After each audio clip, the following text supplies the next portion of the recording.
Hello there, good evening and welcome. This is ABUJA Dispatch, a platform specially dedicated to bringing to your living rooms those events, issues, and indeed those characters that have shaped the entire socio-economic landscape of the federal capital city, Abuja, in the outgoing week. Adegboyega Arogodo is my name. Let's start off with the review of those stories that made up the headlines for the past 7 days.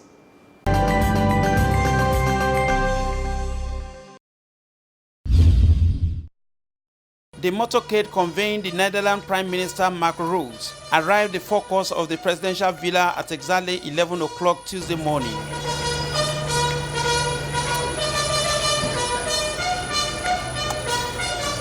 After inspecting the guards of honor, the visitor and the host introduced the top government officials on both sides.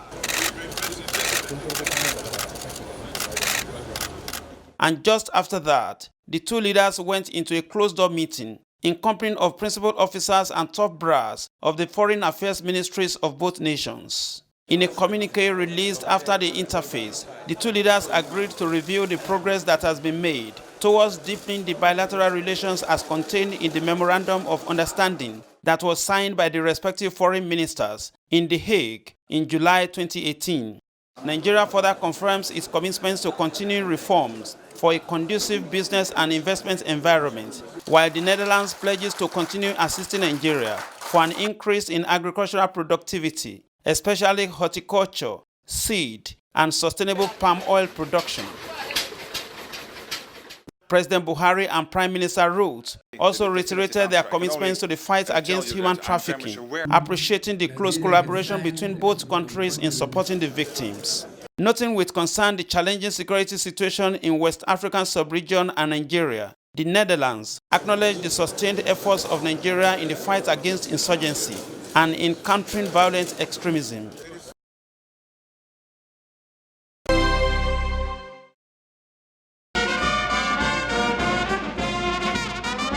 President Muhammadu Buhari has directed ministries and government agencies to comply with ongoing transition of all government operations to digital platforms. President Buhari gave this directive at the opening of the eNigeria 2019 conference on the Nigerian digital economy held in Abuja. It is believed that this transition will enhance efficiency and effectiveness in service delivery and promote more interagency synergy.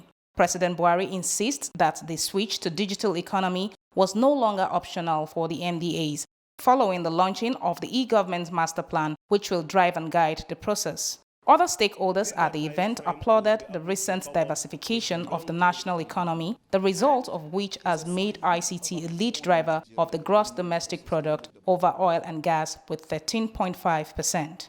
High point of the opening session was the presentation of awards to two young Nigerian robotics innovators who won at the ICT exhibition in Dubai recently. The two Nigerian applications were judged the best in artificial intelligence category of the World Annual ICT Platform. Speaking in Abuja at the opening ceremony of the 2019 Biennial All-Nigerian Judges Conference of Superior Courts, President Muhammadu Buhari advised the participants to consider how to create an efficient structure for the proposed Special Crimes Court or the urgent designation of existing courts as special courts with competent and credible judicial officers in order to remove administrative bottlenecks in the judicial process. The President said he was not unaware of the challenges facing the judiciary, adding that the government has been committed to a number of judicial sector reforms, such as a review of extant laws and the enactment of new laws that will improve the lives of Nigerians. The constitutional mandates of checks and balances among the three arms of government creates the environment for continuous constructive engagement, and as such, these superior judges are expected to tap on the opportunity of this conference to reaffirm their constitutional role as the ultimate arbiter on constitutional and social issues. The theme of the conference is sustaining democracy through effective and efficient administration of justice. This theme, the Chief Justice of Nigeria posited, cannot be questioned, as the Nigerian judiciary has continued to reposition itself as a strong pillar of support to the nation's nascent democracy. This conference serves as a forum for superior court judges in the country to come together after 2 years to share ideas and solve common problems, bedeviling the judicial arm of government.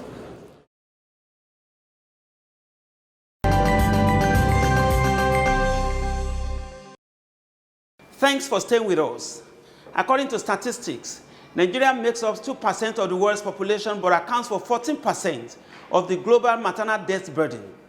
On our deadline this week, we shift attention to the effectiveness of the nation's primary health care system. Join us.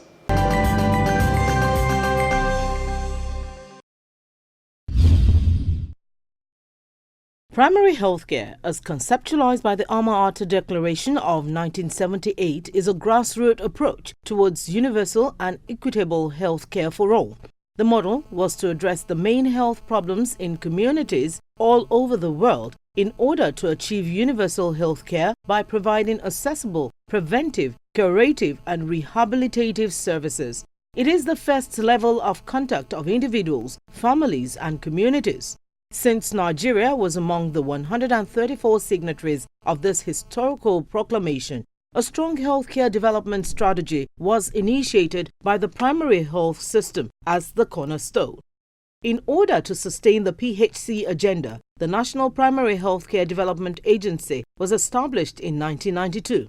The agency placed emphasis on preventive medicine and healthcare services at the grassroots, ensured exclusive breastfeeding practice, introduced free immunization for children, encouraged the use of oral rehydration therapy by nursing mothers, made compulsory the recording of maternal deaths, encouraged continuous nationwide vaccination, and pioneered effective HIV and AIDS campaign. This laudable scheme became a model for other African countries to set the course for their future. 40 years after, and rather sadly, Nigeria is among the third worst in the world based on certain health indicators. It is a reality today that despite some progress made in the primary health sector, the health system in Nigeria is best with several challenges with resultant poor health indices. There are close to 30,000 health facilities but with different levels of functionalities. As a result of this, the maternal mortality rate is put at 576 to 100,000 live births, which translates to 1 in 9 maternal deaths worldwide occurring in Nigeria. Neonatal mortality rate is put at 38 to 1,000, which is 8% of the global total. An estimated 70% of these deaths are preventable. The revitalization of primary healthcare centers all across the country, the 10,000 primary healthcare centers was never supposed to be the function of the federal government alone. But it was always supposed to be a collaboration between the federal government, the state governments, and the LGAs, but principally the state governments. And a number of state governments are rising to that challenge. Working with them, they've been able to identify which primary healthcare center in each political ward will be revitalized. And if you go across the country, you will find that even our development partners have renovated some health facilities as well. But the key challenge has always been the human resources. Revitalization is not about just renovating the building, but also providing the full complement of what is required to make a health facility revitalized, functional. On another range of analysis, statistics has it that Nigeria makes up only 2% of the world's population, but accounts for 14% of the global maternal death burden. 1 in every 8 Nigerian children dies before the 5th birthday. Nearly 10% of newborn deaths across the world occur in Nigeria. Every day, Nigeria loses about 2,300 under 5s and 145 women of childbearing age.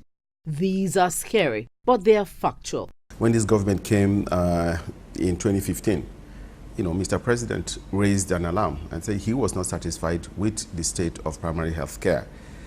And he made it very clear that irrespective of where people live in Nigeria, they should have the same quality of primary health care. That is not where, that is what we're trying to achieve.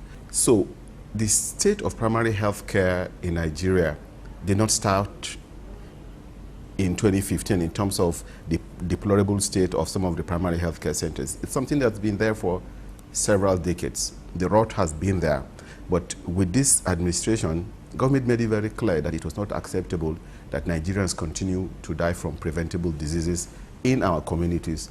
During his recent visit to Nigeria, co-founder of Microsoft, Bill Gates, highlighted 6 key features of a functioning primary health system as adequate funding, good facilities located in the right places, skilled and dedicated health workers, ample stock of essential equipment, medicines, patients who know about the system and want to use it, and a mechanism for collecting the data needed to improve quality. However, it is pleasant to know that National Primary Healthcare Development Agency is increasing domestic resources for management of the PHC by providing acceptable level of healthcare services throughout the country. As a way of revamping the sector, the agency is massively co-opting the 3 levels of government towards combining and mobilizing resources to guarantee effective public health service throughout the country. There's something wrong when 2,300 children under 5 years die every day in Nigeria. Most of these are from preventable causes. Most of these are from vaccine preventable causes. So we immediately declared a state of public health concern around the numbers of children under 5 dying from preventable causes. This is why we set up the National Emergency Routine Immunization Coordinating Center at NPHCDA of the Federal Ministry of Health, bringing all government workers involved in the immunization space, along with our development partners and donors, really working together, identifying what the challenges are, and preferring solutions that we all agreed are the best standards when it comes to addressing gaps in immunization. The Nigerian Governors Forum recently keyed into this. It is hoped that through massive advocacy and community mobilization embarked by this agency, the people will be integrated into the system and encouraged to participate actively in finding solutions to their health challenges and guarantee the sustainability of health programs.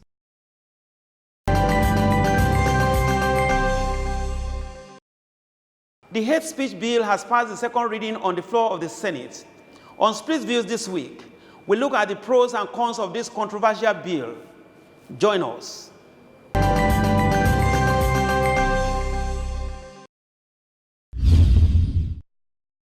Welcome to this part of our program, ABUJA Dispatch, that we call Split Views. And on Split Views this week, we have the pleasure of welcoming to our studio the sponsor of that controversial bill, the hate speech bill, and the senator representing Niger North in the upper chamber of the National Assembly. That's Senator Sabi Abdullahi. You're welcome to our studio, sir. Thank you. A pleasure to be here. Now, I just called the bill controversial.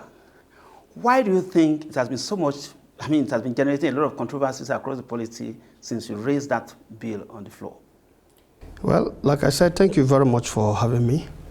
I understand every criticisms, commentaries about the bill. And I also appreciate the fact that because it is democracy, people are able to hear their view freely, openly, and like you asked directly, what is the controversy? I guess the controversy has to do with the death penalty, which was included in the, the bill at the initial time. And the death penalty was not just saying because you spoke what is time his speech, you should be hanged. Unfortunately, that was the impression, I think, that was made out in the media, which is not the correct picture. Even at that, I appreciate the fact that Nigerians are opposed to death penalty in whatever guise. That is understandable. And of course, I personally, by my moral upbringing, by my ethical standard, I abhor to even see somebody losing his life. Leadership is a trust. And in fact, what I understand about leadership is such that if anybody, due to your actions or inactions, dies within the jurisdiction you are leading, honestly, before God, you are answerable. That is how deep the responsibility and the challenges of leadership is. So I understand that. However, let me say that having listened and read all the criticisms about it, that was why I had to come out and say, well, this bill is subject to amendment, but perhaps people did not understand what I meant, so I had to issue another statement again, clarifying very emphatically that the death penalty will be removed. And I'm glad to note that, of course, that has been the major concern. All right, Senator, the bill itself is National Commission for the Prohibition of Hate Speech Bill. That's the title. Now, that commission, what is it all about? Well, you see, when you look at the subject of hate speech, the hate speech here is usually hatred that people espouse or express in a manner that they are inciting other people to violence. They are using that, division, okay, of hatred, the hate-induced, division, to even discriminate against people. So that is why the issue of hate speech is looked at from two perspectives: incitement to violence and discrimination. So within this context, we understand that this is a social problem. And Nigeria is made up of over 370 ethnic groups. At a point, 30 years back, 20 years back, there was nothing like hate speech in our lexicon. But because society is not static, society is dynamic, a lot is happening, a lot is changing. And so we woke up suddenly to see that the subject of hate speech is becoming a reality. In essence, people have been studying violence. And let me give you the background that brought these issues. My personal concern has been, why are we witnessing violence all over? For effect, I'm from New Busa. And perhaps New Busa is one of the most cosmopolitan towns in Nigeria. And I'm a Borgu man. The history of Borgu showed me that we are cosmopolitan. Within Borgu alone, we have more than 7 tribes. We live side by side. And so I didn't grow up with certain stereotypes. I was brought up accepting everybody the way he is. And so when I begin to see this violence occurring from this place to that place, I have always been concerned, just like many other Nigerians, if not all Nigerians. And my curiosity, perhaps because I've been a researcher, wanting to know, searching for answer, took me into seeing studies that have been carried out by Nigerian scholars, including NGOs. 2 strong conclusions. The fourth line that brings hate speech in Nigeria is ethnicity and religion. And if you check, most of our violence are either ethnic violence or religious violence. Now, the second conclusion that I also got from what scholars have done is that hate speech precedes most of this violence. So that means, unknown to many of us, the remote causes of why people flare up is that somebody has, using the religious or ethnic fault line, induced other people, incited them to violence. And so they react without even reasoning, because you already know that that is something that is emotional to them. This commission, we call it Independent National Commission on the Prohibition of Hate Speech. Now, the idea of the independence here is, we know it's a sensitive matter. So we want people who will come and act independently. And the provision of independence in that particular act is that they are not going to be answerable to any authority. That's number 1. Number 2, the composition, and they are going to act only in accordance with the provisions of the law, setting them up. Now, the other aspect is that those to be appointed, from the chairman to the 12 commissions, and even the secretary, must be people who have never championed ethnic or religious cause before. They must not be members of a political party. And they must not have worked for either a local government, state government, or federal government. Because the moment you put all of this together, there is attachment. But we want them to be very credible Nigerians, that everybody knows that yes, this person can be very objective. And they can act in a manner that gives every Nigerian comfort.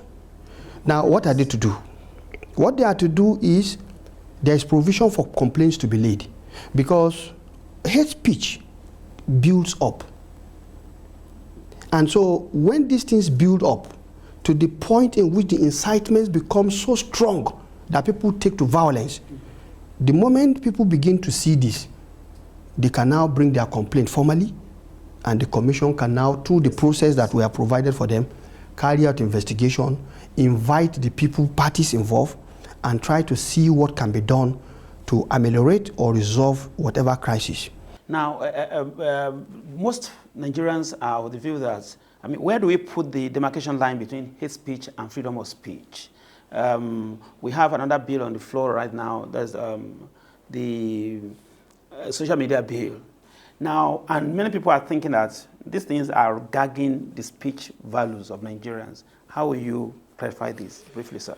Well, let me go to the Constitution, which is our, ground norm. The sections 37, 38, 39, 40, and 41 all provided rights for Nigerians.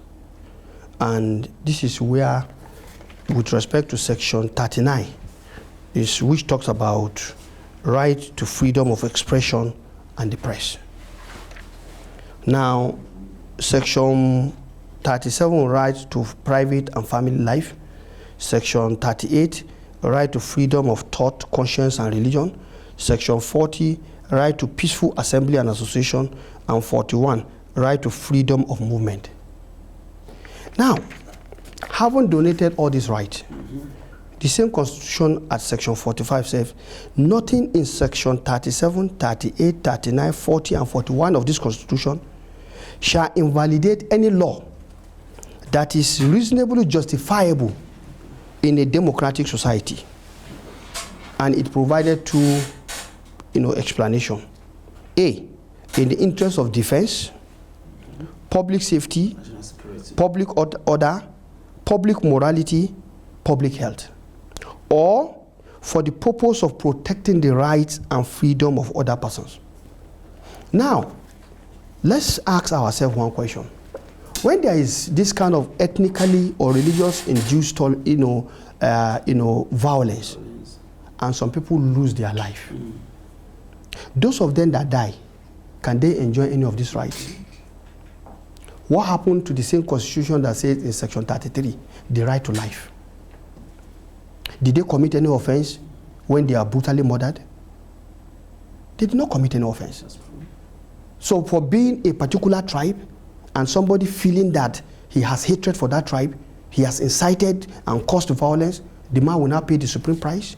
And I know as I speak, for a fact, there are so many Nigerians out there who are working, whether in private or in public institutions, that are being discriminated against simply because they belong to an ethnic group that somebody who has authority over them does not like. Or simply because they belong to a religion that somebody who has authority over them does not like. The Constitution did not envisage that, and those people are wrong. And so we must have a process through which the silent victims, who are in their large numbers, we have opportunity to at least be heard, and somebody can step in and say, no, this is not right. You have to stop this. That is the point we are making. So thank you very much, Distinguished Senator, for coming. You really spoken well, sir. Thank you very much for having me. My pleasure to be here. Thank you, sir.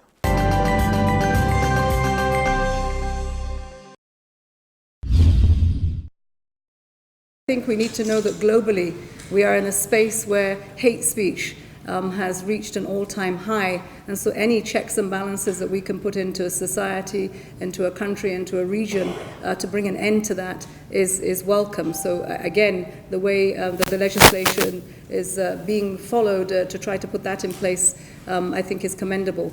We of course do not support the death penalty, and I'm very happy to see that yesterday that I understood that was taken out of the legislation that was being put forward. The Secretary General has also put in place a special envoy on hate speech. There's a strategy for that now, and we're looking at that globally. I think these frameworks, again, this is the importance of multilateralism, is that we can go much, much further if we do these things together. Many of these issues are crossing borders through technology, which you talk about. There's a good side to technology, there's a side that's not so good, and what we need to do is to put in those checks and balances to ensure that it doesn't do any harm to people. That is how far we can go on Abuja Dispatch this week, and we hope you enjoy our package. For further information, comments, and suggestions, you can reach us out on our various social media platforms.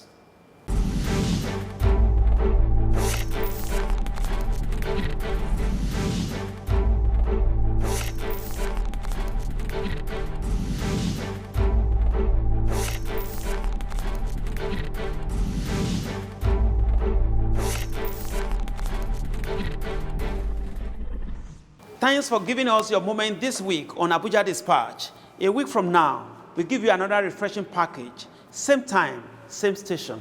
Adegboyega Arogbodo is my name. Good night.